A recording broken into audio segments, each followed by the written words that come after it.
It's particularly harmful to democracy when media systems are in the hands of private tyrannies. I mean, it's bad enough if the guys who, making shoes or cars, that's bad enough.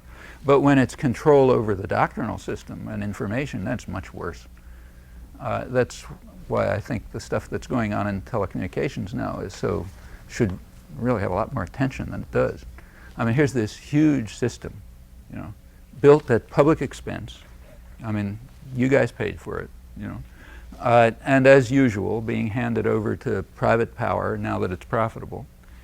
And it's very likely, I think most media analysts with their heads screwed on see, and indeed even report, that it's going to end up in the hands of half a dozen megacorporations internationally.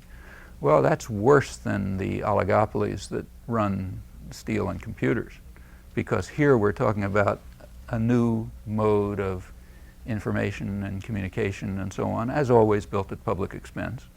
And right now, we're right in the middle of it, being handed over to private power, incidentally not being reported. I mean, like, it's not that there's no reporting, like you've heard about the Telecommunications Act, but it wasn't discussed as a public interest issue. It was discussed as a business issue.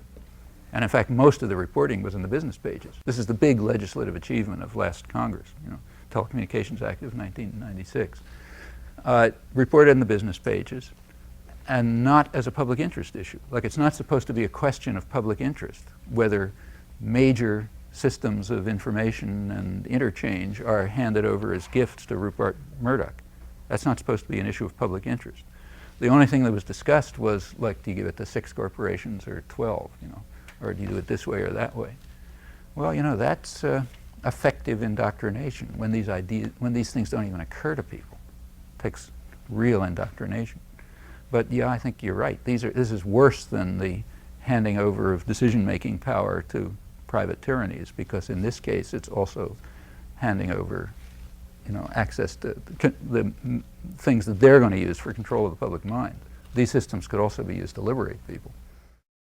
Comment on educational systems, K-12, and the president has just adopted a bunch of good stuff, but there's still a lot of problems there. Yeah, I'm not sure how good the good stuff is. I'd like to. I mean, the details haven't come out yet, but from the reporting that I've heard, and I've read, maybe more, the actual proposals that are going to come along are going to be granting benefits of one kind or another to people of income levels kind of like mine, people up to the level of like, $80,000, $100,000 a year.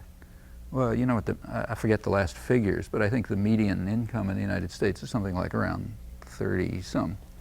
Now, the idea of giving rich people special benefits so their kids can go to school, well, okay, who's paying?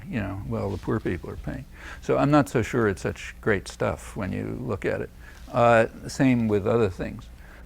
The big investment firms, Lehman Brothers in this case, are now circulating brochures. Those of you who are wealthy enough must be receiving these things. They're distributing brochures to their rich customers, telling them, look, we've taken over the health system, we've taken over the criminal system, we're right now taking over the welfare system, we're enriching. Here's a new way to enrich ourselves at public expense. They don't, not their words, this is my translation. The way we will do it is by setting up EMOs, okay, educational management organizations, which will do wonders for the educational system like HMOs do for healthcare, about the same in fact. Namely, they will be able to take more and more money away from the system and put it in private power, meanwhile shaping care so that it mostly benefits the rich and harms everybody else.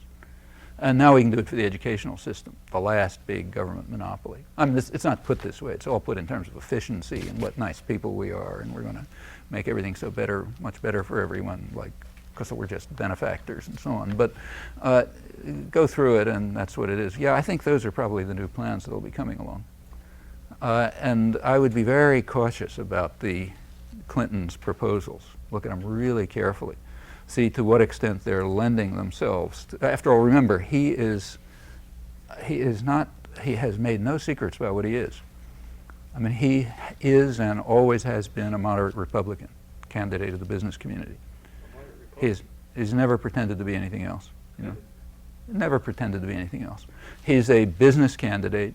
His main influence on the Democratic Party was to move it over to the Republican side with the Democratic Leadership Council. It's not like a secret or anything. He said it, you know, he made it very clear. His record in Arkansas was like that. His influence in the national government was like that. So whatever the Democratic Party may have been, which you can sort of debate, it's now, like, if you can find a difference between Dole and Clinton, I'd like to know what it was. You know, I mean, a policy difference. They're both moderate Republicans. Incidentally, the business press is very well aware of this.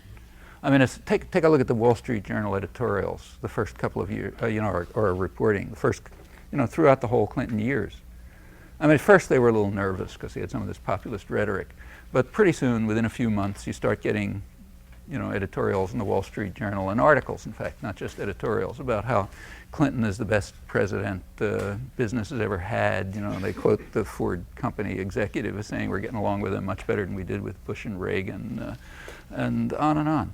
Now, of course, you know, they'd prefer the Gingrich guys, actually with some ambiguity, I should say, because they don't like the small business aspect of the Gingrich people. There's a delicate balance there between holding off the crazies and making sure that the really rich people get everything. So there's been a problem. But as far as Clinton was concerned, they were perfectly happy with him. Yeah, he's a moderate Republican. And I don't think you can say that he's deceived anyone. You know, if you look at his positions all the way along, they've been very clear. If people didn't want to see it, that's their choice. But it's been clear. It's been clear to the business press. It's been clear in his policies.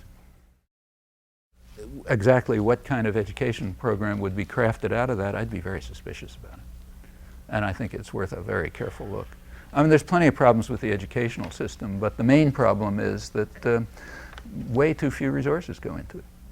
Now, it's not that we don't have money, you know, like there's no budget crisis or anything like that. The country's just flooded with money. Again, read the business press. You know, it cannot find adjectives exuberant enough to describe, you know, the dazzling, stupendous profit growth and, you know, what are we going to do with all those funds and so on. The country's just flooded with money, capital, but all getting very narrowly concentrated, okay? There's plenty of money around to improve the educational system, and we know exactly where it has to come from. But I think that's its main problem. I mean, teachers are way underpaid, you know. They're undereducated, they're not given enough respect, too many kids in school, in a classroom, you know, not enough educational materials and so on and so forth. There's no special, you know, nobody has any brilliant ideas about, at least I never heard any, about how people should be educated, except, you know, kids' natural enthusiasm and creativity ought to be allowed to, you know, work in constructive ways. I mean, all this kind of stuff. You know, what's missing is the resources. Fine, so let's provide the resources. So maybe they won't have such dazzling and stupendous profits next year, and instead kids will get a better education. I think that's what ought to happen. But what I'm worried about is that the system is moving towards the kind of privatization which just imposes costs on the public.